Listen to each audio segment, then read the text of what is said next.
Hello, friends. Do you have a moment so that we may discuss our Lord and Savior Minarchy? No, seriously, I'm just kidding. Hi, my name is Rick Robinson. I am the general manager of KLRNradio.com. We are probably the largest independent podcast network that you've never heard of. We have a little bit of everything, and by that, what I mean to tell you is we have news, pop culture, special events, conspiratainment, true crime, mental health shows, drama productions, and pretty much everything in between. So if you're looking for a new podcast home to grab a little bit of everything that you love all in one place, come check us out. You can find us on X under @KLRNradio. You can find us on our Rumble and our YouTube channels under the same names. You can also find us at KLRNradio.com and pretty much every podcast catcher known to man. So again, feel free to come check us out anytime you like at KLRNradio.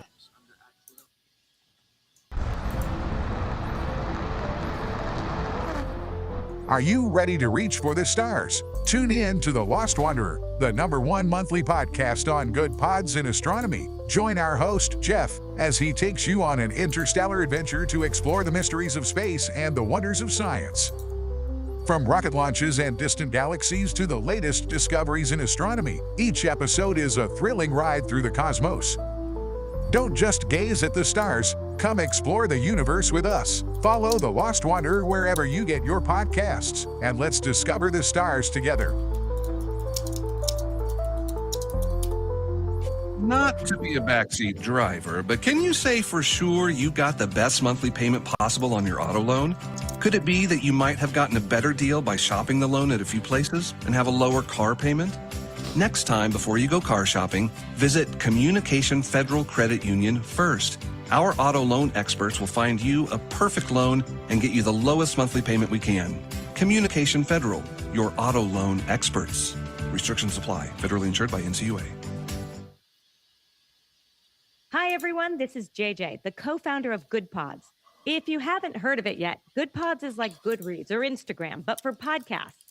It's new, it's social, it's different, and it's growing really fast. There are more than 2 million podcasts, and we know that it is impossible to figure out what to listen to. On GoodPods, you follow your friends and podcasters to see what they like. That is the #1 way to discover new shows and episodes. You can find GoodPods on the web or download the app. Happy listening. KLRN Radio has advertising rates available. We have rates to fit almost any budget. Contact us at advertising@klrnradio.com.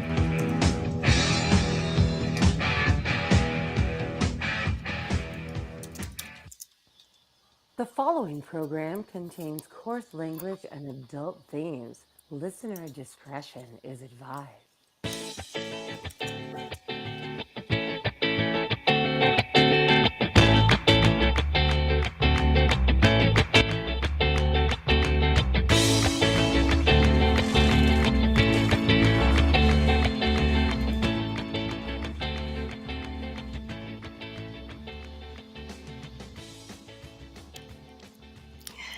Welcome back, everyone. Actually, I'm the one that was gone to another episode of He Said, She Said. I am Aggie, and with me, as usual, is my other fun co host, Rick. How are you doing tonight?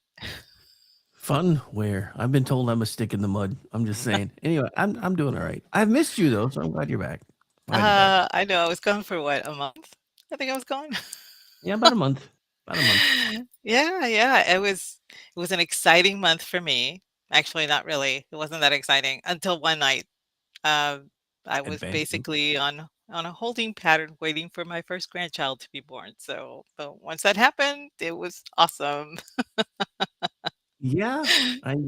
So yeah, congratulations. Now you got to catch up. You need like 13 more.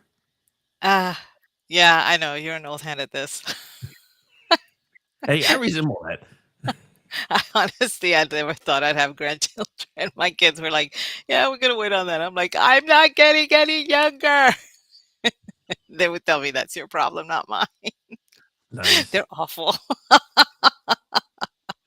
AM, that's actually a really good comeback, sir. You cannot stick a wet noodle in the mud. Thank you, my friend. Thank you. I appreciate the love. I'm feeling it from here. So, all right. So, but anyway, so yeah, there's been absolutely nothing going on while you were gone. Absolutely nothing. There's nothing. No, There's nothing new going on. I heard things were boring. That kind of thing, which is kind of weird because I was getting my news fix pretty much from my phone. Um, my my daughter and her husband have streaming services, but they normally don't watch news or anything like that. So I was getting it from, and of course, my daughter actually got kind of used to asking me, "So what's going on in the world today?" So I would give her a rundown. Nice. and, and of course, then when the Iran thing happened, she was very worried because she just got out of the military, but her husband's still in the military. And I told her, I said, You guys know what you signed up for, right? I mean, you know that was a possibility." She says, "Yes, it's just that now that we're parents, it's kind of a different thing." I said, "Yeah, I know, it's always different." Um, but she was discussing we had a good back and forth about the legality of what was going on, and I had to explain certain things to her, and she actually gave me a really good compliment. She said that I was extremely well versed in domestic policy, but also foreign policy as well, and wondered how I was so good at it. And I said, "Oh, I don't know. When I went to school, they taught that in eighth grade." I Right? was like, I don't know. I don't know what to tell you. but but then that kind of devolved into the whole schooling situation. And now that she's a new mom, she is. I mean, my grandchild is 2 weeks old, and she's already thinking about homeschooling. So I'm like, yay! Nice. I told her I would take over. She's like, no, no, because I know you'll be teaching about the Visigoths and all that stuff. And that's fine, but that's for like 10th grade, not for first grade. I'm like, you're right. Oh no no no no no Calculus no. comes in first grade. That's You start them young. That way they know it all. That's what I'm saying. exactly, exactly. You always start them young. I was like, one of the kids in our neighborhood was being homeschooled, and he was doing calculus by the time he was in sixth grade. And the high schools were not even doing calculus until you were in 10th or 11th grade, where I was at. So I told her, we'll do calculus and chemistry in elementary school, and then move up to the Visigoths when she's in eighth grade. she's Nice. she thought that was fair. Nice. Well played. Well played. Yeah. So how are things over there with you? Ah, they're doing all right. We're under a tornado watch again in Oh, March. yeah. So yay, yay. I Um. just you've seen what's been coming out of Michigan. Oh yeah, I saw. Oh, It's but yeah. it's insane. And I have to say, of all of the natural disasters, acts of God that can possibly happen, the tornado is the one that scares me the most. I have gone through 45 hurricanes in my life. And yes, they're very destructive, but they give you time to get out of the way. Earthquakes, yeah, they can be destructive, but you can take certain precautions, but you can't with a tornado. You just can't. So it always scares me because it's so unpredictable. Meanwhile, I'm usually in my lawn chair drinking a beer, watching it fly overhead. Cause yeah, I live between two rivers, so we almost never we they come close. Like there's a small town about 6.5 miles southwest of I'm sorry, no, northwest of us. And it got wiped off the map a couple years ago. And everybody was like, and I'm just sitting here and I'm like doing my show because I'm not getting any weather alerts or anything on my phone. And everybody's blowing up my phone. I think it was one of the nights you and I were actually on. I get off the air and everybody's blowing up my phone. Are you okay? Are you okay? There was like a huge tornado like 6 miles from you. I'm like, I keep telling you guys to quit panicking. I live between two rivers. They jump it every single time.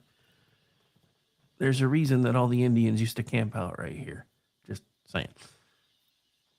Oh, that is true. That is true. I And find it's it so actually that one of the neighbors was the ones that told us about it. They're like, yeah, there's an old Indian legend about being between two rivers, and she said there was one night that one literally there's river about quarter mile from us. It was a big ass one, and she saw it come up to the river and then jump, and it kept going until it got to the river on the other side. Then it touched back down again, and kept on going. She said, "Yeah, I sat out on my porch one night and just watched it happen." And yeah, since then I've lived here now, what, 11, 15? So yeah, 11 years. It'll be 11 years in a couple of months. And yeah, I've seen it 3 times in the 11 years that I've been here. That's wild. Crazy. But yeah. Is it the same thing like if you live next to a lake, asking for a friend? I have actually seen water spouts in lakes, so I can't. Yes. Yeah, I know that I've seen those too. And I was in Florida when I was 16. That was the year that my mom was pregnant and took us to Disney World. God knows what she was thinking, but God God was with her the whole time. So yay. But we actually we went from Disney World, we went to Miami to visit my aunt and uncle, and they took us to the beach, and there was a storm coming in, which is why he took us to the beach. His reasoning was, if there's a storm coming in, the beach is not going to be crowded, so we can hang out, and the sun won't be as bad, so it'll be nice. That was his reasoning. Never mind that there were really bad storm clouds on the horizon coming, and all of a sudden he says, "Yeah, we gotta go." We had been there like maybe 45 minutes, and we're like, "We just got here a little while ago. What happened?" It's like, "You see that over there? That's a water spout. We need to go." And at the time, I was like, "I don't know what that is." I knew what a tornado was, but I didn't know what a water spout was. And it looked kind of cool. It was really, really far off. So, but he didn't want to take any chances. It never reached, it dissipated way out there. But you could see it. You could see it. And that kind of stuck with me. Like, he wanted to go on a cloudy day and didn't realize the possibility of perhaps the storm being bad.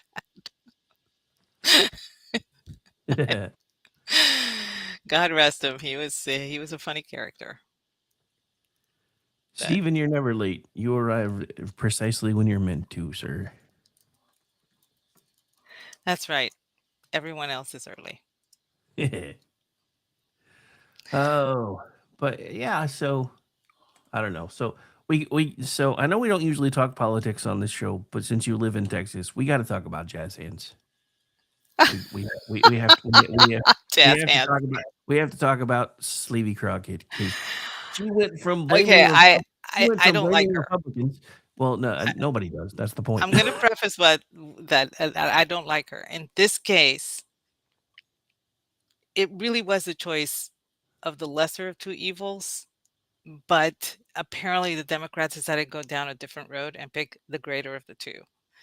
Tallarico is Dude, honestly, I I'm think I'm gonna get religious here because he fills all the boxes. He ticks them all off. He really is very anti-Christian. He's masquerading as one, and he's subverting scripture to suit the current narratives.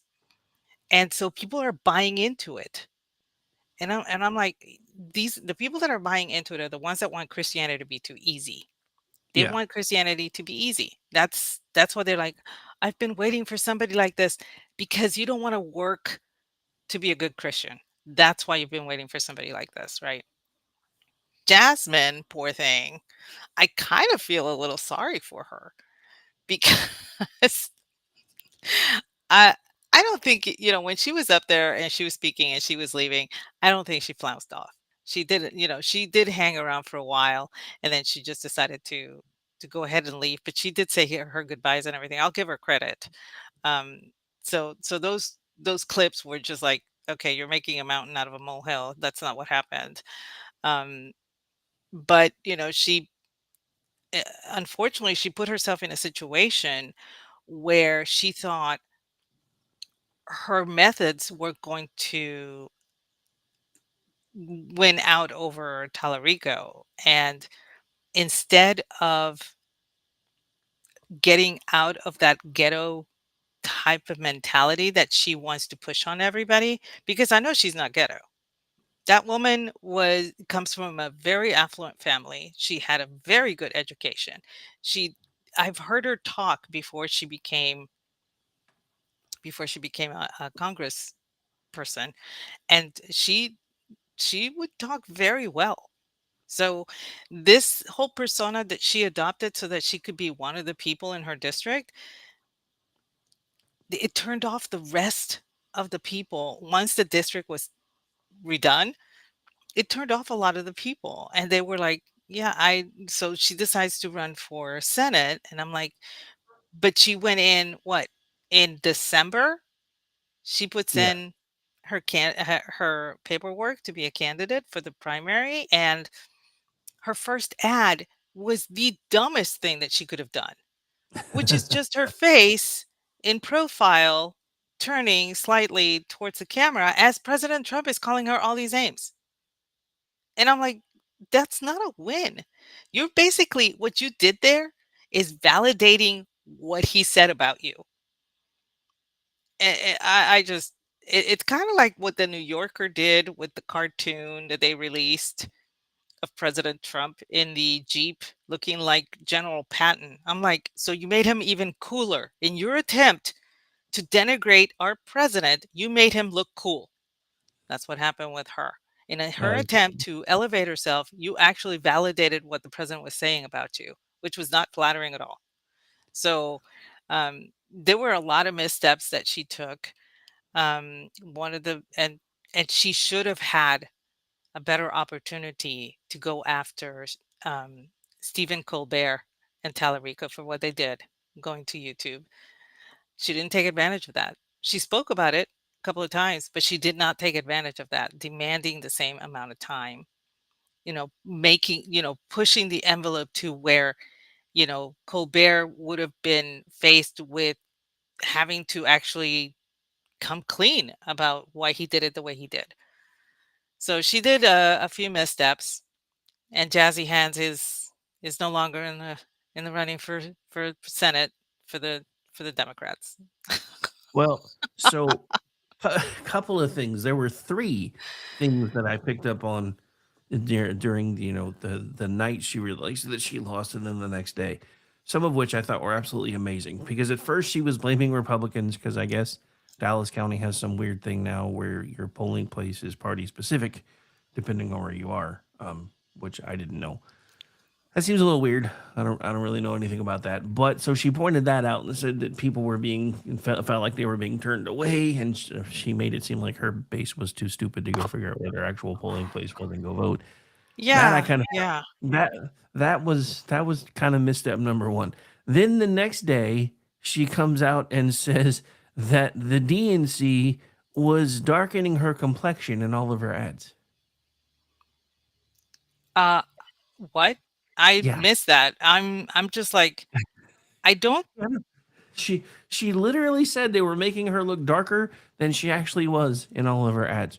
So it's like 1 minute she's blaming Republicans for being racist, and then she has some sort of an epiphany. Is like, maybe my side's the racist after all, because I just realized what they were doing to my ads, which I don't know how she wouldn't have noticed before now. Um, and then That's kind of odd.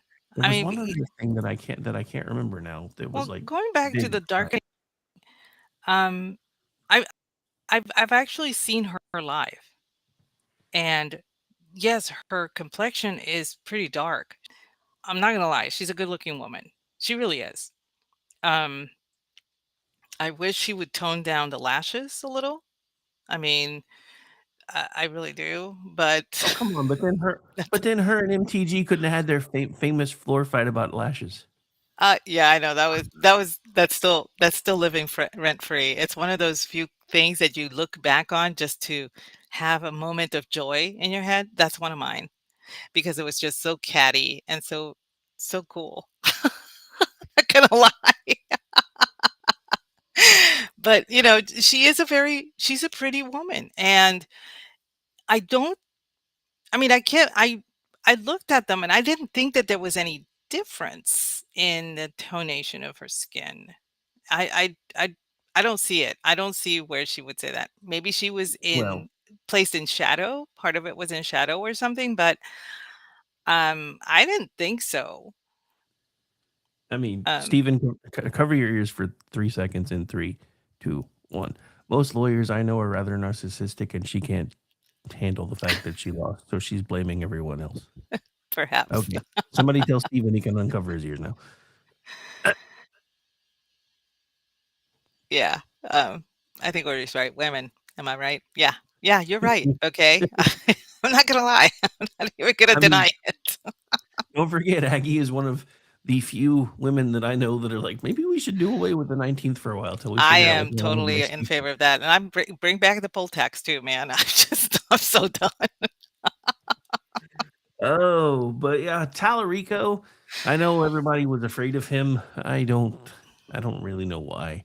Because Um, I don't see too many people below the age of 35 voting for somebody that says God is non-binary and there's 6 genders. So I do think that there is. I think that there's always cause for alarm with people like these because one of the things that you should never do is underestimate an opponent. And this guy, the way he has been rising, has been very Beto-like. And as a matter of fact, they call him Beta Beto. And I'm like, boy, that's taking it really far because I thought Beto was beta already, you know? But he really is. I mean, most people listening here probably are not from Texas. Most people in the chat are not from Texas. So, but I've known Beto's career since my parents lived in El Paso, and I used to go out there, and he was a councilman, and so I got kind of familiar with his rice and everything. I mean, it was he was very much embraced by the media here and nationally, and it was careful grooming of this particular persona. And you see that with Tallarico. Nobody knew this guy. No one until maybe a year and a half ago. And no one knew this guy. And it was the same thing. There was a careful grooming of that particular persona. Now, a lot of clips are coming out. Thankfully, the internet never, disappoints. And people are starting to notice that this guy is not exactly how he portrayed himself to be in that particular Colbert interview and in several interviews beforehand while he was running for the primary. And now there's legitimate concern from the left. And a lot of people are trying to explain things that he has said. And I cannot stress to you, when you listen to some of the sermons that he delivered, I was like, Joel Osteen makes makes him I think Joel Osteen makes I don't know. It's like it makes Joel Osteen more Christian when you listen to this guy. That's how bad Tallarico is when he's delivering his sermons, when he's talking about God, when he's talking about Christianity, when he's talking about faith. When when you make the mega church dude with the teeth look good, that's kind of scary. Okay. So it has been, I and the weird thing is I live in a predominantly red area, but I know a couple of people that do vote blue here, and we have very cool discussions on the stuff and everything, and they're alarmed. They don't like it. They do think that he's using Christianity as his shield in order to get elected. And they really don't like that. These people are, they may vote blue, but they're Christians first. And so I could see the waves of alarm going through. I don't think a lot of people are saying only Cornyn can beat him. And I'm like, I think Paxton can beat him too. I yeah, honestly do. As a matter of fact, the way Paxton and Corning are going at it, hammer and tongs over on X, I'm like, I think people are starting to wake up to how good Ken Paxton actually is as a politician and how sincere he is about doing some stuff. I mean, I don't live in Texas, so I don't have any say, but I don't. I hope you guys don't wind up picking the guy that wants to pass amnesty and work on gun control. Because yeah, No, and this is what I tell everybody. Everybody's like, "Oh, but Cornyn's a Republican." I said, Yeah, but he has a failing grade as far as conservative values go." And I my kids didn't know that he was for gun control. They just thought that he was a conservative like me, and I'm like, "No, no, no, no, no, no." But I gotta intercede here because I Patch McCain lost too. That was So glorious. That he was should have glorious. lost 2 years ago. But yeah, I'm not gonna lie, I'm actually kind of glad he's gone too.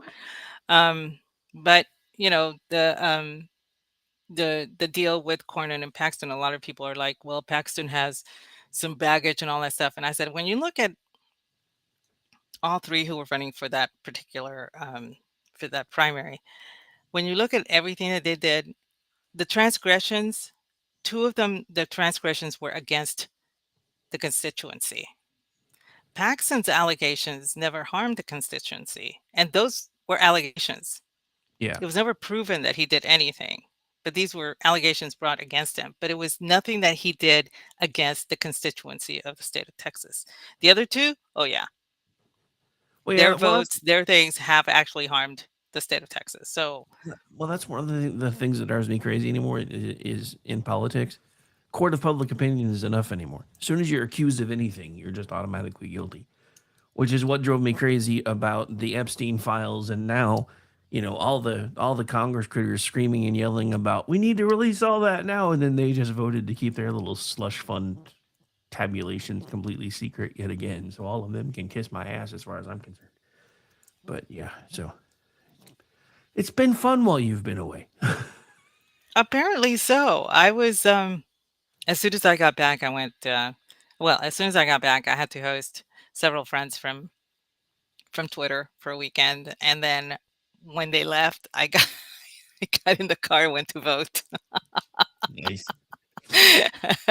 uh, that was a plan. I said as as soon as they all left, I you know I was still in pajamas when they left, even though it was noon. But I went, changed, got in the car, went and voted. So you know, one of the things that the Republicans are really, really, really bad about are primaries and um, midterm elections. We're really bad about that, and that has to change.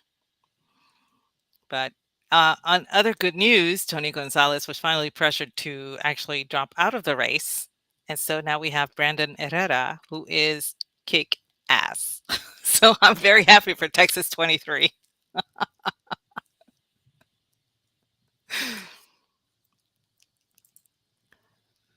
Oh, so sorry. I was reading up on something. We touched on it today on the news roundup, but yeah, it looks like it's still making the rounds, and I think it's actually been confirmed now. So you're and you probably remember this because I know it's been something that's seemingly plagued the U.S. for a while. There was this one IRGC commander that no matter how hard they tried to find him and kill him, they never could. I think we may finally know why. He's back Why? in Israel, where he was originally from. Ah, He's apparently been deep stating for them for a while. So, yeah, it can now be revealed that the IRGC Quds Force commander Esmail Kani is confirmed back home safe in Israel. I don't, I can't even imagine the amount of moles that Israel had in Iraq. I really can't. I don't think Yeah, I can't reach that number in my head.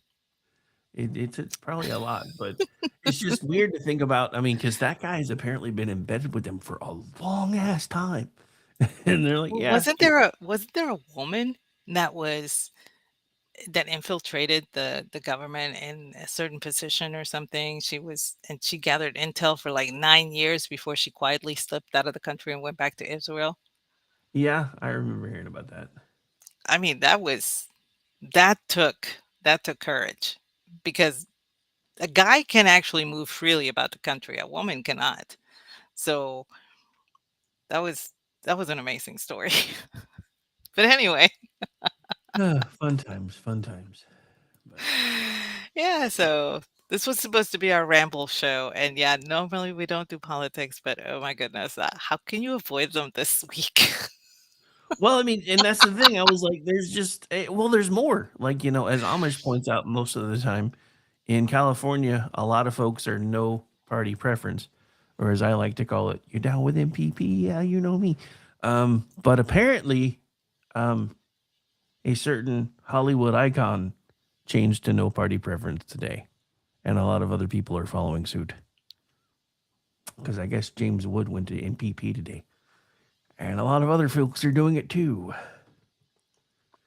Wait, they're doing what now?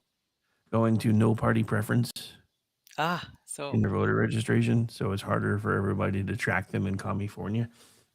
So, I I totally understand that. Um, but yeah, I it's just saw that come across my feed, and I'm like, "Ooh, that's interesting." well, Because yeah, it's a very sad state of affairs where you live in a supposedly free country, but you have been browbeaten into hiding your politics because you'll be attacked for them.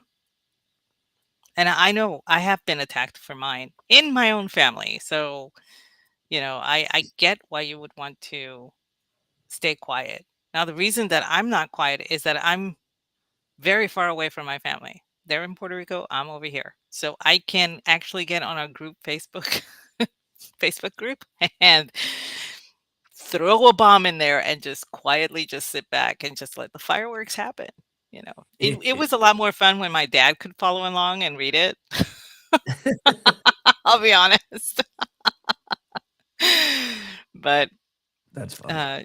no, but speaking about Puerto Rico and California, you heard that the woman that had been in charge of the reservoirs and all that stuff, she was being paid $750,000 a year over in California, was hired by the energy company in Puerto Rico to handle stuff over there. And I'm like, I say this with all the love in my heart. You just bought an idiot. and to the people of Puerto Rico, start investing in oil lamps because this is not going to end well. Yeah, Amish and I made a joke about that on Wednesday night because I was like, I happen to host a podcast with a Puerto Rican woman every Friday, and I can assure you there are no better opportunities in Puerto Rico. So I'm not really sure where she's running to, but yeah. I don't know. Obviously, I think she's trying to flee California because it was just agreed that she could be sued. I think she was going to be brought up in charges or something, and she decided to take this opportunity to go live somewhere else. And so she's going to be working in Puerto Rico for I guess, the electric company, electric cooperative, whatever it is. It's called Lume. Oh wait, And she going to be the guy that comes on at the very end and yells, "Hey, you guys!" Oh wait, wrong electric company. My bad. but yeah, so I don't think the people of Puerto Rico really understand exactly what she did in California, because the devastating fires of California are seldom covered in the way it is nationally here in Puerto Rico. They'll touch on it, they'll talk about it, and then they'll go to the local stuff, which is more important. Obviously, they're an island in the middle of the Caribbean, or right outside of the Caribbean. Well, around the Caribbean. Whatever. They're in the Caribbean. But so whatever is happening there is more important than whatever is happening in California. A fire is not going to be a big deal. Now, for example, when Maria happened and the vast destruction that happened because of that particular hurricane coming so fast on the heels of Irma, everybody forgets about that. Puerto Rico had been hit by Hurricane Irma 9 days before Maria made landfall. So everything was super saturated. There was nowhere for the water to go. And that's what caused a lot of the destruction. So when that happened, then they were all screaming, look at us, we're part of, the US too, and blah, blah, blah, and everything, and whatever. But if it happens over here, they really don't pay attention. They'll say, oh, praying for the families, and then they'll go, they'll go back to their social networking, whatever. Um, I trust me, I see it with my family. My family is like a microcosm of that entire island because I have so many relatives. Tell Oh, you, this is exactly how they operate. So I don't think they know exactly what they got with this woman. They, I don't think they know. Some people do know, but I think the people that do know are kind of like hoping that it doesn't get disclosed.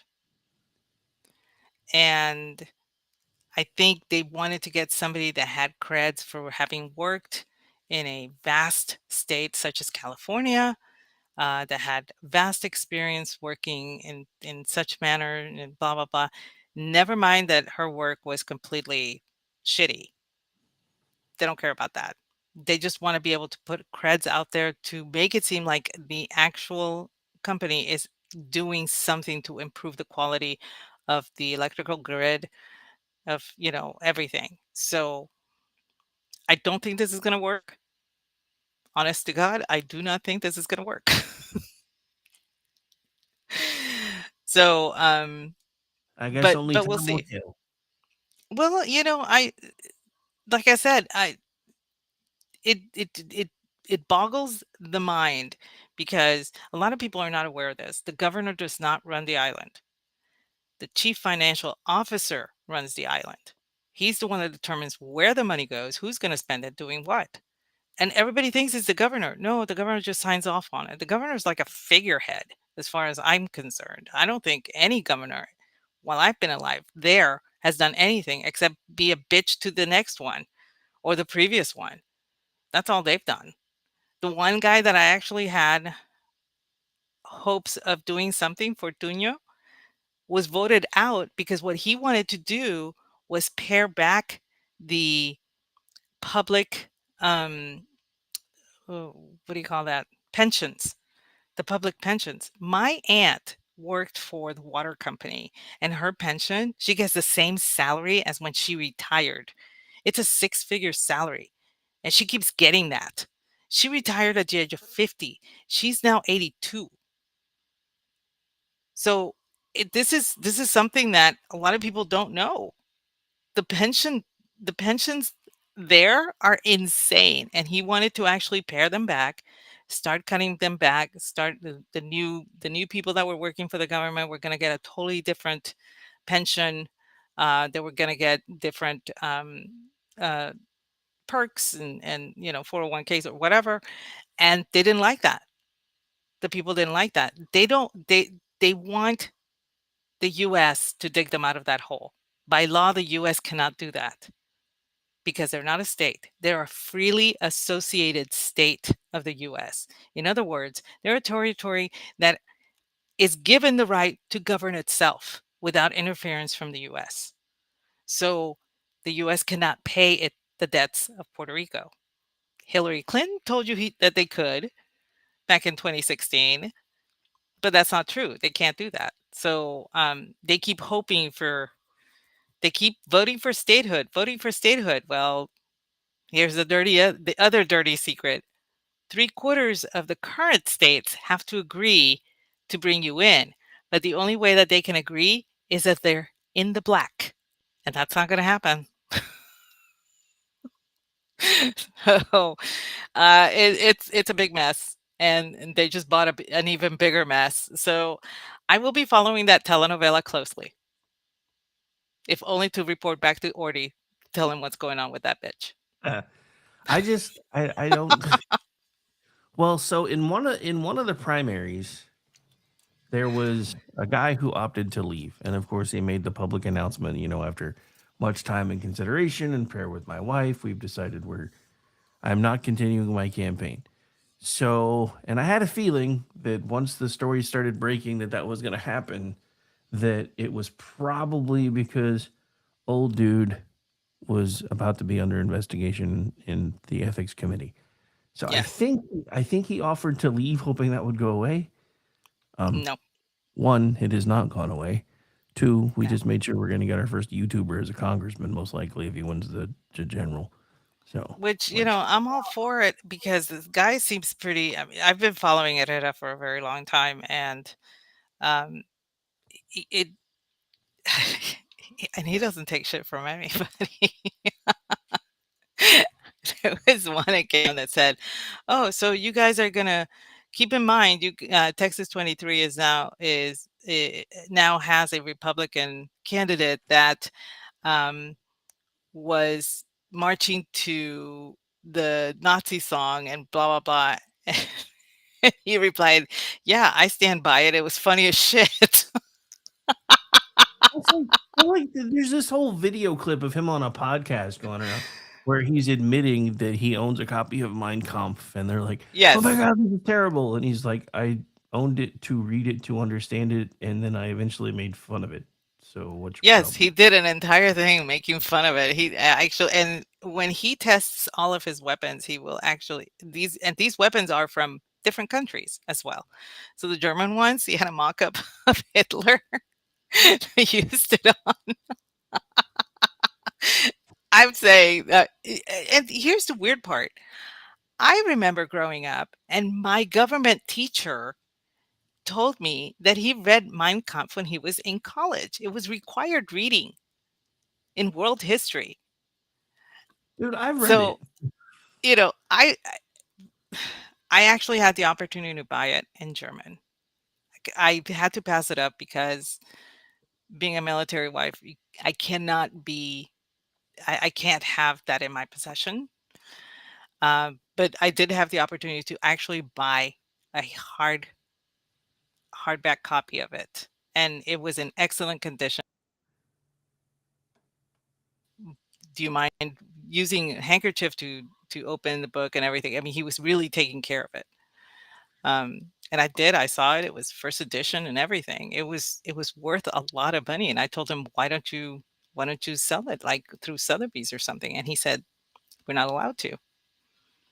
And so he was willing to sell it to me for €100, but I couldn't. So I was like, that's one of my almost like weird crap that happens to Aggie thing. That's right up there. Running Yeah. into somebody willing to sell a fantastic copy of Mein Kampf first edition for €100, and I couldn't do it. But I got to see it. I got to read some of it. He was not a good writer. I will tell you that. Even in German, you could tell that he was not a good writer. So it's and my professor also told me that. My government teacher told me that. And he said, we had to read it, and it wasn't that good. It's like- and I was like, how do you quantify that? How do you say that it's not good? It's awful. And it's like, well, no. I mean, not all of it was let's kill everybody and let's go to war with the world or anything like that. It was literally his struggle. How from when he was young all the way until when he became chancellor, you know, and it was boring. It was just stupid stuff. It was like, wow, okay. But everybody says because it was Adolf Hitler who wrote it that it's, completely evil and everything. I'm like, yeah, the grammar sure was evil. I will give it that. The content, yeah, pretty dull and bland. So if you want to put that in the evil column, I'll grant you that. So, but but he, I know people that read subversive works because they want to be really educated on the matter so that they can debate that. That's the whole you can't go around just reading, like, you can't really just read the New Testament and skip the Old. You know what I mean? Yeah. No, I mean you can't really have one without the other, so that's just dumb. Sorry, I was reading a very confusing story, so now I'm trying to wrap my brain around this. So on March the 3rd, I think it was, right after we bombed the shit out of the Electoral Council in Iran, there Uh-huh. was a news announcement that they had selected Khomeini's son to be the next mullah. But now I'm seeing a report that Iran has officially delayed naming a new leader out of security concerns, per the New York Times. So now I'm like, did they walk it back? Are the reports I've been seeing for the last couple of days that old dude is actually already dead true? What's going on? Because Um, something ain't adding up. I heard the term Wakatola and I about died. I've seen whack-a-mole. Wakatola. I Wakatola or something like that. I was crying. Wow. Yeah, I there's a retired general who did a news interview that said we were currently playing a game of whack-a-mole. Oh, quick shout out to Noel coming in from YouTube. How you doing? Hope you're doing great. Nice.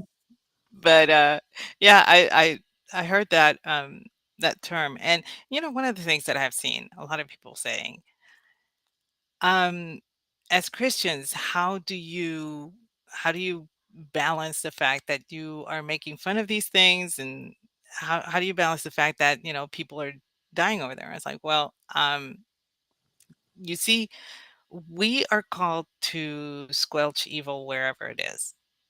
As Christians, that's part of our job. That's in the job description. Okay. Um, the Ayatollahs are not good people. They want to kill the rest of the world and establish a caliphate. And they want to bring that about ASAP.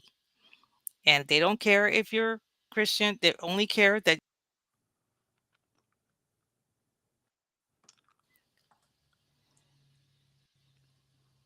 They don't care if So you're Christian. What? they they don't care if they only care that you're not Muslim. Okay, if you're Muslim, you kind of get a pass until they figure out whether or not you're Shia or Sunni, and that's a whole other ball of wax. But if you're not Muslim, you don't count. They want to eradicate you. They want you gone. If they cannot tax you, they want you gone. That's evil. Okay, that's I don't know any Hindu that would want that for me. I don't know any Buddhist, Zen, Shinto that would want that of me, or Confucius. I don't, I don't, I don't know of anybody. I don't know any Mormon. I don't know any Pentecostal. I don't know any Presbyterian. I don't know Anglican. I don't know anybody that would want to eradicate me because I'm not part of their particular religion. But I do know that the Muslims have actually said that they want to do away with those who are not part of their religion. So that's not a good thing. And so I'm okay with that happening. Um, the how far do you have to go to be tolerant?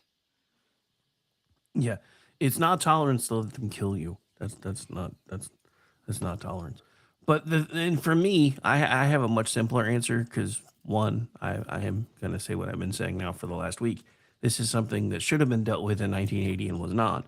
But the reason I'm okay with it now, and the reason I can reconcile what we're doing versus what I would like for us to be doing, is seeing women and people of Iran dancing in the streets while we're bombing the infrastructure of that evil ass regime. That's why I'm okay with it. Because I've seen post after post after post when they get internet access of Iranian women telling the awfuls here to shut the hell up and not to use them as ammunition because they're grateful for what Yeah, we're doing. I'm I'm and this is a tragedy. I remember watching this on ABC when it happened, when the revolution began and when the hostages were taken. It was being broadcast, um, and it it was scary. It was really, you saw what you saw some women cheering for it, and then like a week later you saw no women at all. It was really weird. I didn't know what was going on. I was maybe about to turn 13 when this happened, and it was really odd. I, honest to God, I thought they had gone somewhere else, that they had moved. I didn't know what to think. I couldn't process it. I was too young. But I actually know people now that had no idea that Iran had been a free country before that. That women could wear miniskirts and heels and have no head coverings in Iran prior to 1979. They had no idea. I said, "Oh no, it's the same in Pakistan and it's the same in Afghanistan. It's the same in, you know, several other countries." And I actually had one young woman who she was 38, and I met her when I was visiting my daughter, and she said, "How is that possible?" And I said, "Well, that's what this particular regime has demanded of women. This is what this particular brand of religion demands of women, that they be covered, that they be subservient, that they be second class citizens, and they have no rights."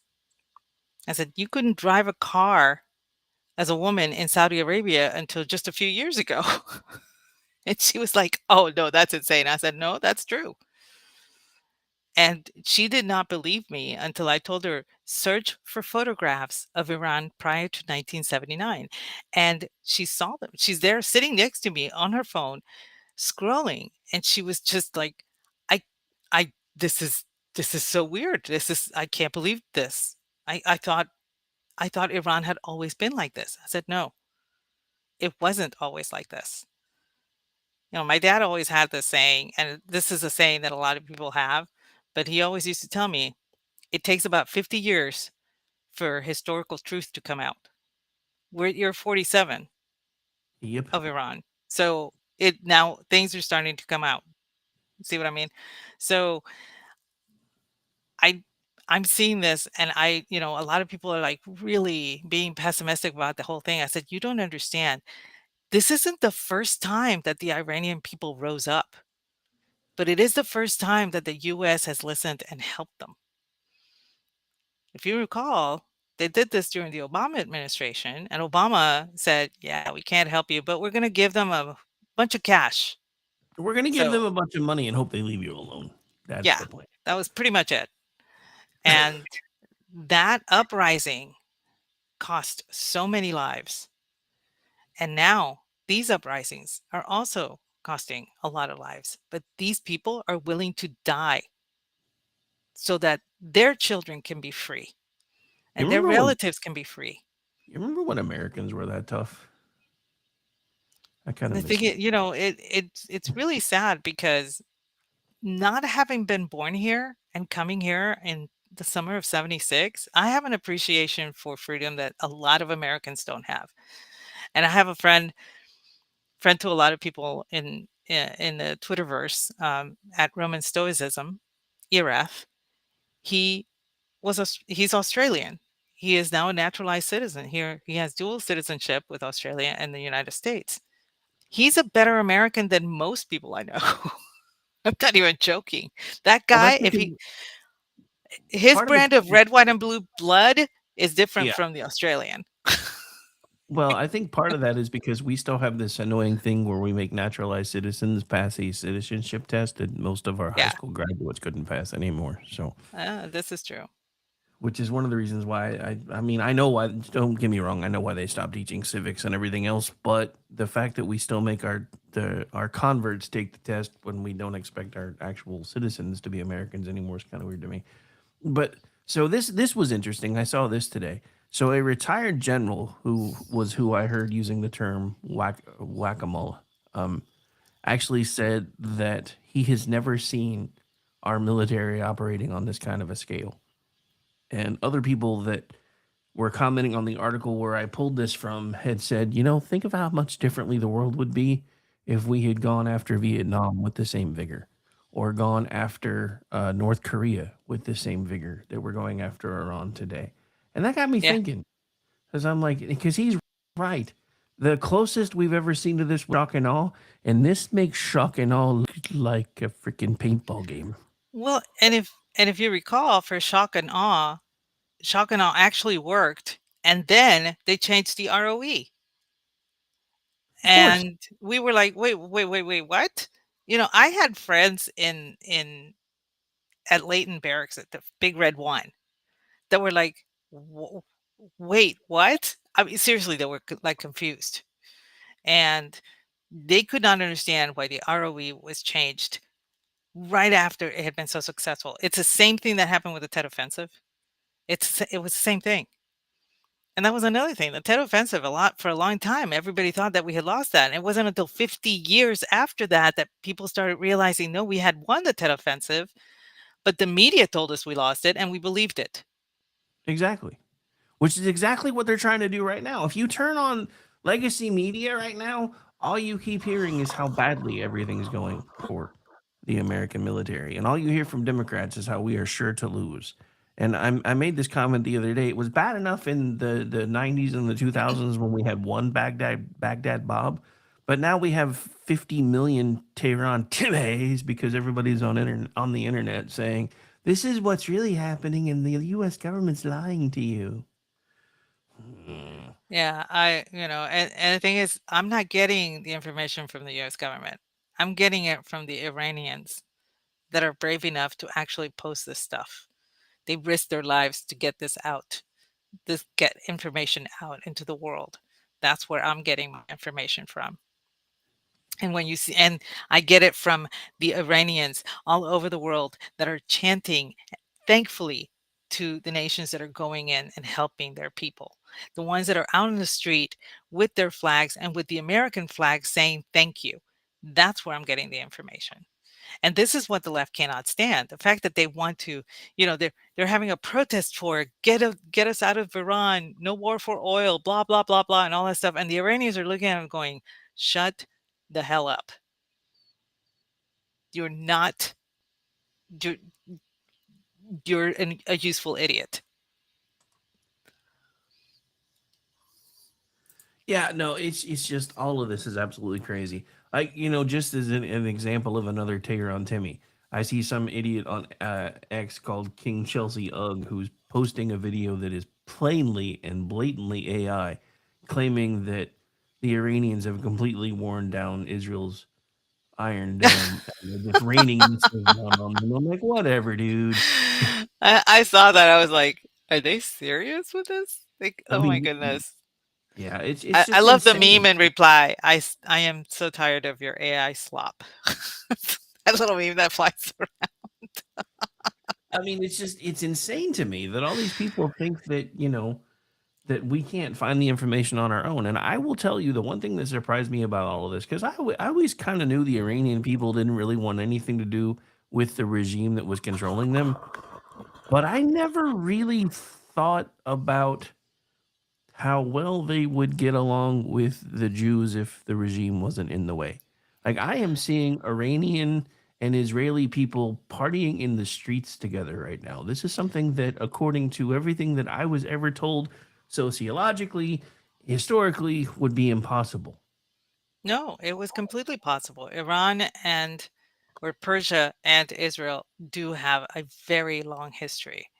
Um, and their history is not a bitter one. It's not one full of strife. It's actually one of cooperation and peace. This is something that a lot of people were not ever told unless you study ancient Persia and understand Cyrus the Great, and and you read about all of that, and you begin to understand the connection there. Another thing that a lot of people don't know, Turkmenistan has actually has a relationship with Iran. It down to the kind of the same language is spoken in both areas, even though they're kind of far apart. So the people tend to think that people from Persia actually traveled there and found it, and that's where they settled and everything, and that became Turkmenistan and whatever. So their language is kind of similar and everything. Turkmenistan actually outlawed the burqa. They outlawed all symbols of Islam. They understand they're a Muslim country, you know, but they understand that these symbols would would would take over their national symbols.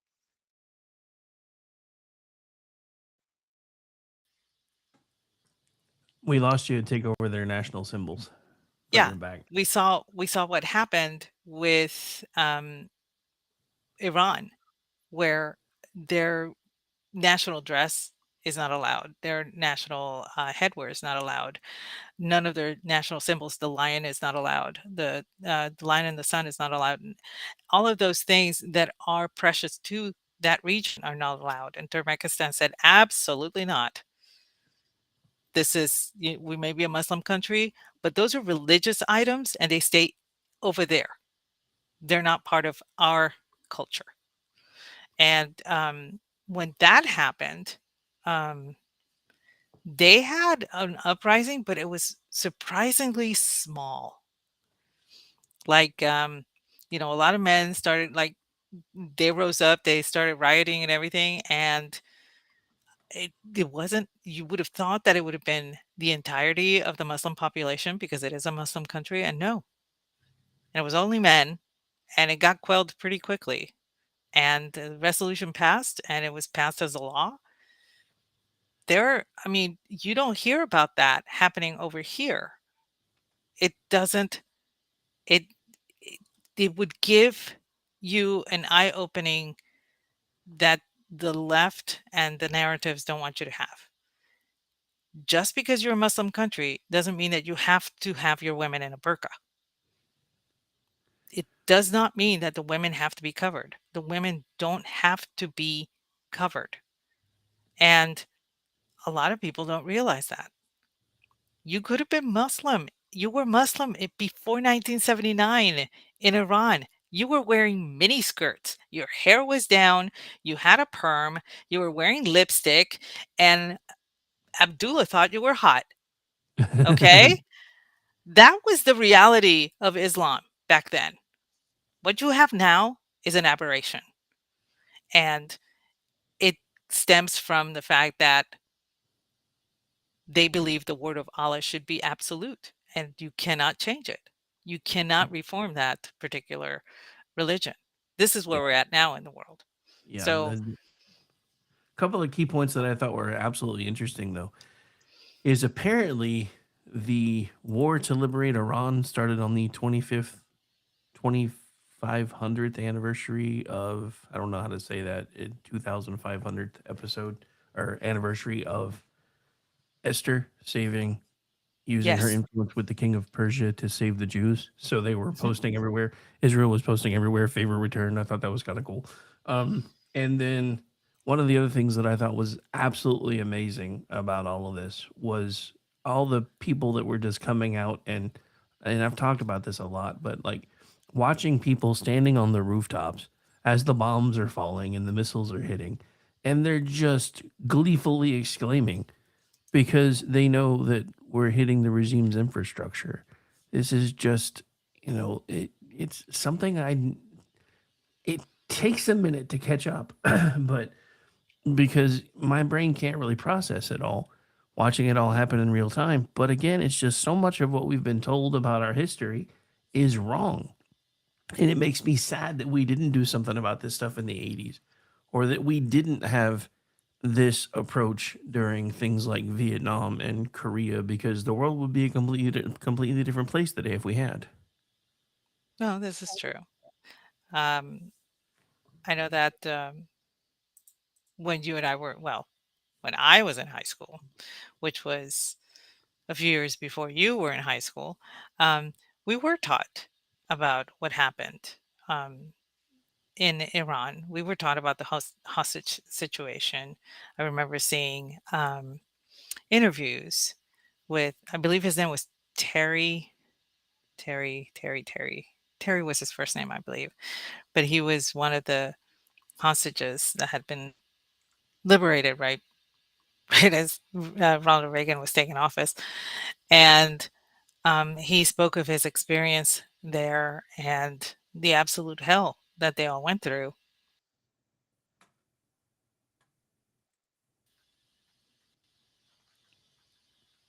The absolute hell that they all went through.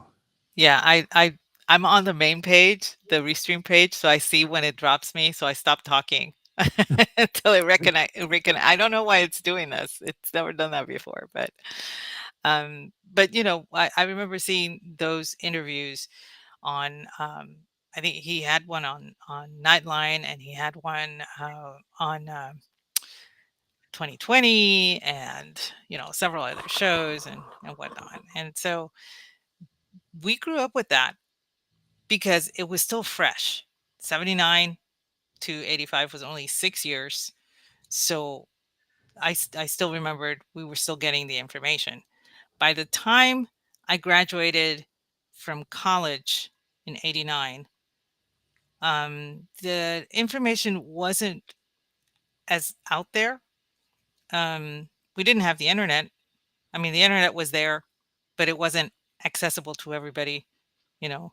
Um, and so by the time the internet was up and running for everybody back in 96 or so, most of the stuff that was put into the Ask Jeeves or Inquire or whatever um, basically just told of the Iranian Revolution that happened in 1979, and whereby I believe it was 66 were first taken, but it was 52 because they had released 13, and then they released one because they were sick. Um, so, but 52 of them spent 444 days in captivity. So that was pretty much all you could get at the time. And as the further we got from it, without that influx of information that you were getting back in the 80s, people just started realizing, oh, it's always been that way. They just started thinking that it had always been that way. As people were born, as people started growing up and everything. Welcome back. Thank you.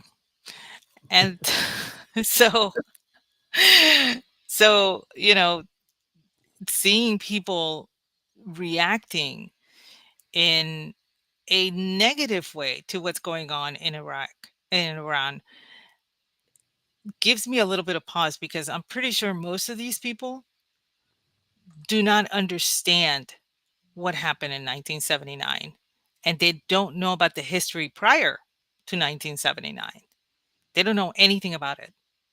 Witness my daughter's friend, who is 38 years old, and she is, an officer in the Navy, and she didn't know. So you can imagine, that was, we were having that discussion as things were starting to unfold. And when I told her what Iran had been like, it was like I hit her face with a shovel. I'm serious. She was stunned. So I'm sure that a lot of people out there are actually behaving in this manner, thinking that Iran has always been this way. That's what they're told, and that's what they were taught. And now there's a lot of people are starting to realize, oh, it wasn't always this way. Oh, I thought we were supposed to be tolerant of this religion, but they don't seem to be very tolerant to anyone else. And things are Right. starting to, people are starting to wake up to that fact. So I have to back up for just a second because I just saw something, and if this is true, this is just one of these weird serendipity kind of things. So the the IRGC commander that I told you was actually a Mossad agent. Hmm. Apparently, in his classified files, his agent number is 47. What? Yep.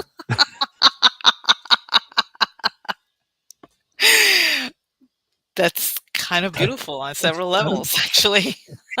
It's just one of those okay.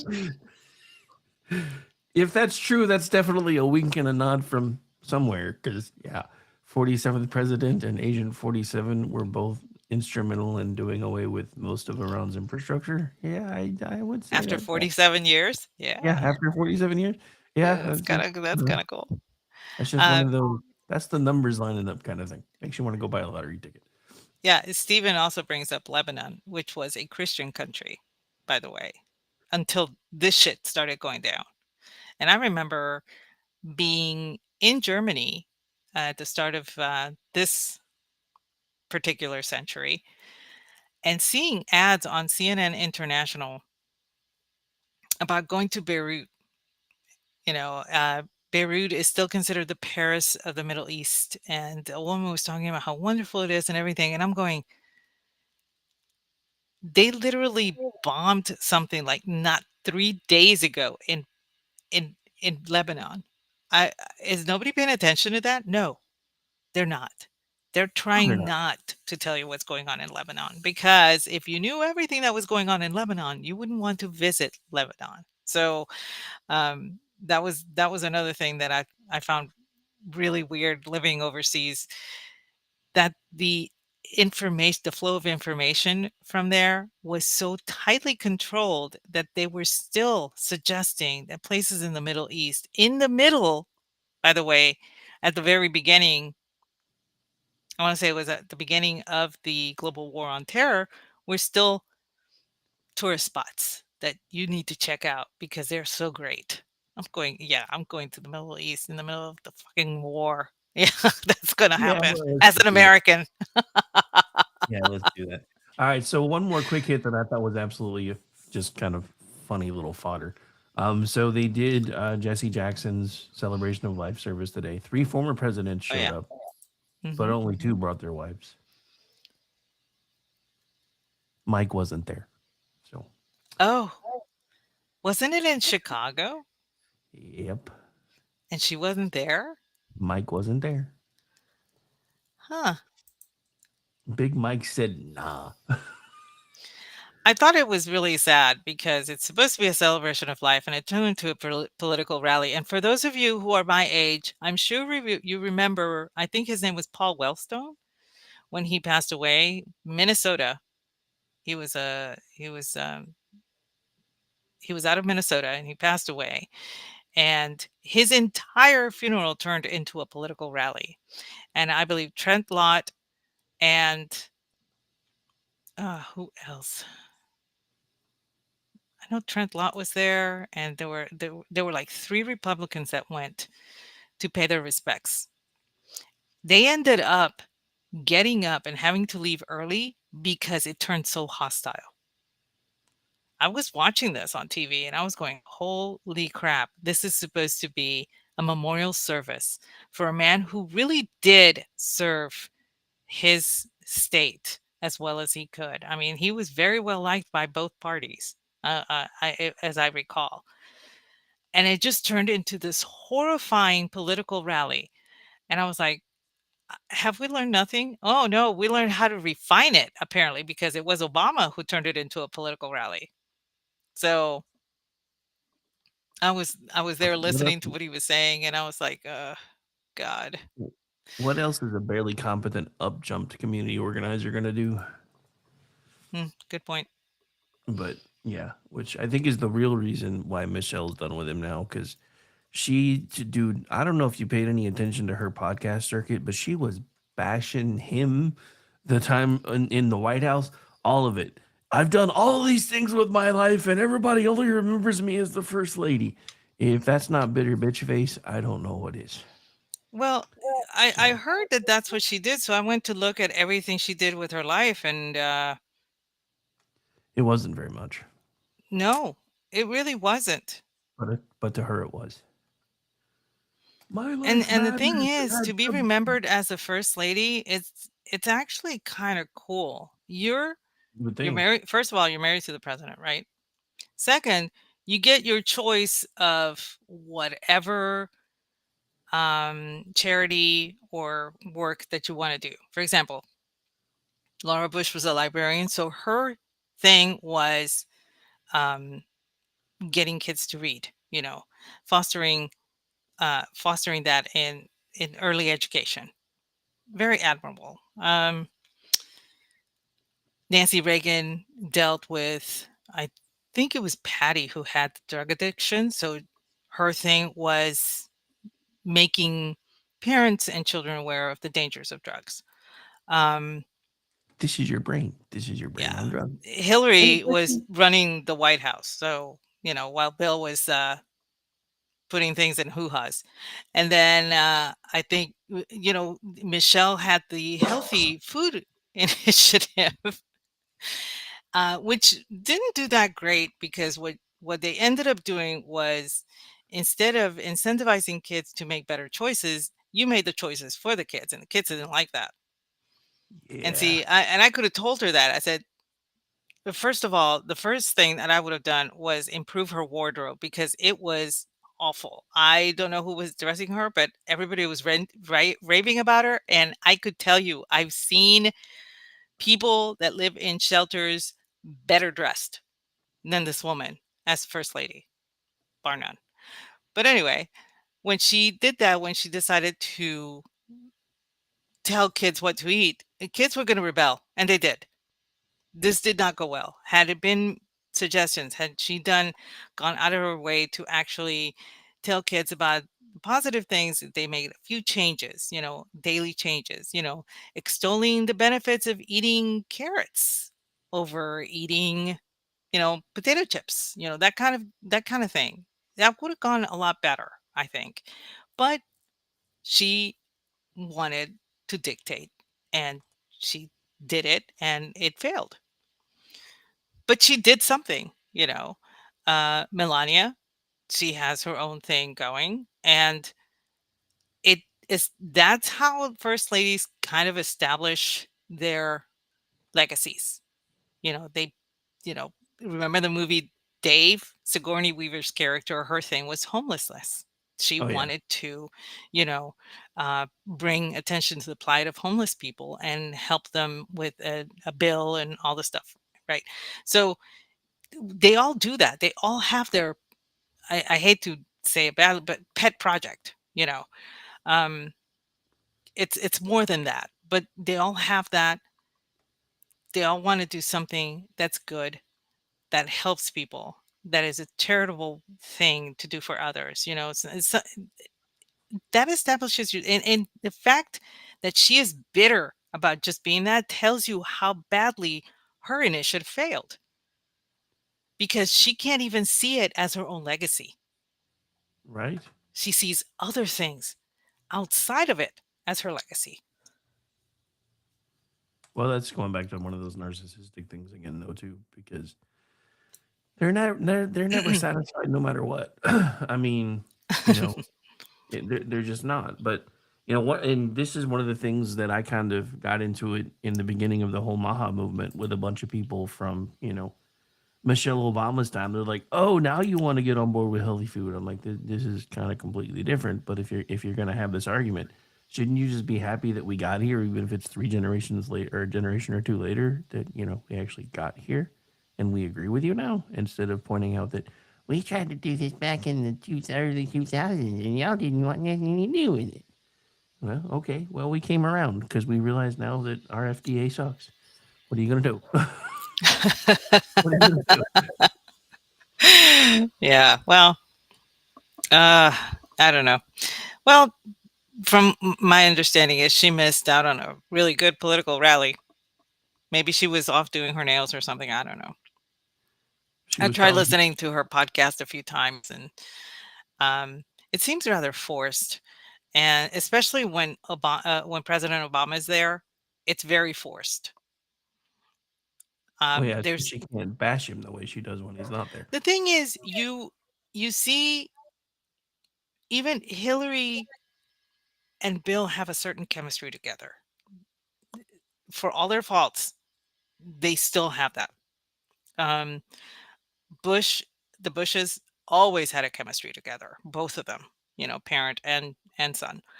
Um, Reagan as well with Nancy, uh, Rosalind and Jimmy.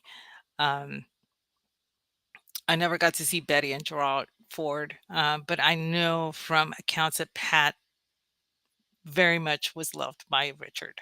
So um, I don't see that with the Obamas at all.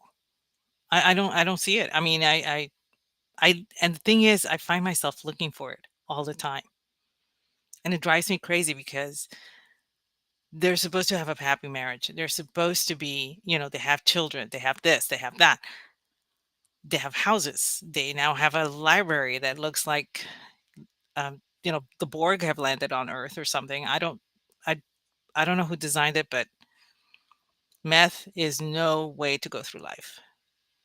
And somebody should have told him that. But anyway, I don't Yeah, dude. see any chemistry between them at all. Well, I'm glad that you pointed out that the Obama library looks like the Borderland on Earth, because that's one of the first things I thought of. Like, this is like from a dystopian nightmare or something. But It oh, kind of so it kind of does, and I just it's very brutal, and um, it's rather ugly. You know what it reminds me of? Soviet architecture. a little bit. Yeah. So maybe that was intentional. I don't know. So But in defense, that's not the actual library. That's the center. So that's the main center. The library will be off to the side. It's going to be the compound will have like 4 buildings, I think, and the library is off on the other side. But that's the main center for greets and things of that nature. Whatever. yeah, I don't know. It looks better than his official portrait means. I mean, that's not necessarily wrong though either. So, um, I thought this was an interesting story today because I almost forgot that Iran had tried to kill Trump once before. But apparently, the IRGC operative who tried to carry that out was convicted today. So, Oh, really? yep. Good Looks like news. today a federal jury convicted Asif Merchant, also known as Asif Rasa Merchant, of murder for hire and attempting to commit an act of terrorism transcending national boundaries. Merchant was a trained operative of the Iranian government's global terrorist force, the Islamic Revolutionary Guard Corps. Merchant admitted at trial that the IRGC sent him to the United States to arrange for political assassinations and steal documents, but law enforcement foiled the plot before any attack could be carried out. Merchant arrived in the United States in April of 2024, met with purported hitman in June, who were in fact undercover U.S. law enforcement officers in New York, and was placed under arrest before leaving the country in July of 2024. And now that he's been convicted, he's facing up to life in prison. Dun, dun, dun. So there's that. Are you telling me my tax dollars are going to pay for 3 squares and a cot for this guy? I mean, I think they should pay for a bullet, but that's just me. And then they should bill the family for the cost of the bullet. That's the one thing I think the Chinese got right. I If was you're going to thinking, say, like the Chinese. especially for things like this, this is the one time that I agree with the Chinese. These people should be lined up against a wall, shot, and the family should be billed for the cost of the bullet as well as any cost incurred for the hearing. But that doesn't sound very American when you say that. So a lot of people are like, I don't know if I'd go that far. I would. I don't know. I think a couple of states still have firing squad as an option. We do. It's one Oh, of ours. that's one of yours? Okay. Yep. Yeah, we have, Speaking, lethal injection, but as far as I know, we've installed an express lane when it comes to speaking things of like that. speaking of things that, with the things that line up with nothing really happening this week, did you hear what happened to DHS Barbie? I did. I did. And yeah, I got nothing. Dude, I mean, the thing with me that eventually just completely soured me with her was every ad she was front and center talking about the work that she was doing. I'm like, dude, Yes. this isn't about you. Bring up the if she had put a face with the department, it would have been a hell of a lot harder for the Democrats to vilify them the way they were doing for the last several months. If people were actually seeing, you know, real people, real faces, and having them talk about the work that they're doing. If you're gonna blow that kind of money, that's how you blow that kind of money. You don't make it about you. But then again, I mean, this is her we're talking about. One of the things we figured out quite early on is most everything is about her. And Well, apparently it took Trump a it while to learn that lesson. the thing that the big clue for me that everything was about her was her makeup and her earrings and her hair extensions. I hated it. I hated everything about her look. I'm not saying she's not a pretty lady. She is. but she was so over the top made up that she felt she looked like a celebrity. Which It is exactly what seriously, she was trying to like do. somebody walking the red carpet had less makeup than she had on. It drove me crazy. I could not stand it. And of course, that's that was my first clue that this was the Gnome show, not the DHS thing. And Yeah. it was her going, being strapped and getting the tactical vest on and all that stuff while her hair was perfectly coiffed under that cap and wearing big hoop earrings. Girl, no. If you're going to go out there, at least look the part. Put your hair in a fucking bun and take off the damn earrings, you know. And for God's sake, clip your nails. There's no reason if you're going to go out there and handle a weapon that your nails need to look like 2-inch talons. Okay, I think I'm okay. I got it off my chest. Feel better now? I do. But yeah, I mean, so for me, this is my only concern. One, I kind of like his pick. I've actually kind of been a fan of Mullen, and I know a lot of people didn't like this, but when he's like in the middle of that Senate hearing and he's like reading this dude's comment, it's like, this is a time, this is a place. You want to be consenting adults and resolve this right now? Because dude was Mhm. like, quit your cowboy antics and your tough guy attitude. Because if I was there and you were there, you wouldn't be saying any of this and blah blah blah. And he's like, okay, so we're both here. We gonna do this thing or not? And then Sanders in the background's all like, sit down, you're a United States Senator for God's sake. And I'm like, shut up, dude. Let him go at it. It would have been entertaining. But I would have been worried about the other dude since Mullen is an MMA fighter and I undefeated. just think it's kind of cool that a Native American is kicking foreigners off our soil. You I, think? I, I'm just like, when that happened, I'm like, is this another troll by our president? The Probably. guy's actually well qualified, but I mean, well, not according to the Democrats, because remember he doesn't have a bachelor's degree, so he's not oh, qualified. that's right. Yeah, he's not educated. I'm like, finally somebody that has common sense on their corner. I'm sorry. I look at the entirety of the Senate and and the House of Representatives, and none of these people are actually using that little bit of paper at all. So it means nothing. It means absolutely nothing. There are some Yeah, people that do get an education when they go to college. It is for them, and they use that education to further themselves in whatever work they choose to do. They keep educating themselves as they go along as well, and that's fine. That's great. But you cannot tell me that the people that are now serving in Congress are using that education. They're not. yeah, no, they're not at all. That was one of the funny things that Amish and I talked about the other night when when Jazzy was starting her, whiny concession speech. It's like it's funny, all the Ebonics disappeared when she started using legal terms and talking about how this shouldn't have happened and this shouldn't have happened. I was like, for 5 seconds, she's sounding like an attorney again. But back to Mullen, I think the only thing that I'm actually afraid of is now that my governor is not up for reelection, he's talking a lot more like a Democrat, and I'm afraid he might try to do something to mess with Trump on the way out the door. I hope I'm wrong, but I have a bad feeling. Well, a lot of people here are kind of disappointed with the fact that Abbott got won the primary. I'm not surprised. Name recognition goes a long way, but the thing is, Abbott has not been that bad of a governor. Yeah, he had um, a few things that he didn't do as well. He did shut us down for a couple of weeks, but not as long as almost every other state, with the exception of Florida.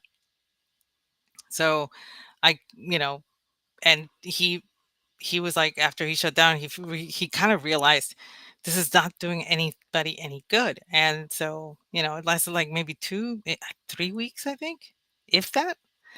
Um, and there are some other things.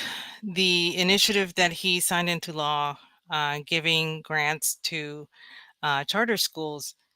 Well, unfortunately, the Islamists have taken advantage of that, and that is one of the reasons so many Islamic centers have sprung up, especially up here in the north part of Texas. So now there are propositions on the ballot to help stem that, and I cannot fault him for that because that was something that was passed by the legislature. He signed it into law, but there was good faith behind it, so I can understand that. But I think there's going to be a redefinition of what a charter school is so that this no longer happens. On top of that, Proposition 10 is on the ballot, and Proposition 10 has 4 words on it. Make Sharia law illegal. That's it. I like that That's one. that's all that's on that proposition. And I'm like, I don't think there's any ambiguity here. As I was walking out, I was gonna get my ballot scanned. I overheard the guy in front of me as he was. I darkened that particular Proposition 10 so hard, I think I tore the paper. Nice. So there's a lot of people are starting to realize that there have been some things that happened with the Abbott administration here that have been a few missteps and everything. Um, but like I said, he does work well with the administration, and I think he was the safest one for the Republicans to actually put up for the primary. So we'll see. Um, the one that I'm glad it's in a runoff is Chip Roy, because he was really far behind the other guy. The other guy is a little rhino ass. I don't like him. But Chip Roy is running for the AG position here, and it's now in a runoff. So hopefully, come May, he'll win that one. And I don't know. I don't think anybody remembers, but the first time he ran here, the primary resulted in a runoff for him as well. And All right. Well, I hate to cut us off, but I Yeah. forgot we have something on after us, so we got to go because they're Okay. spinning cursive Well, stuff. they all know where they can find us. So Yeah, we they've can heard go. it a million times by now. Hang out for Cursus Stephanaros next installment starting now. And I know we went a couple minutes over, and I usually yell at people for doing that, so I apologize. But Yeah, we'll my see bad. you guys next week. And I'll be back Okay. tomorrow night with Juxtaposition. Bye, everybody. Good night.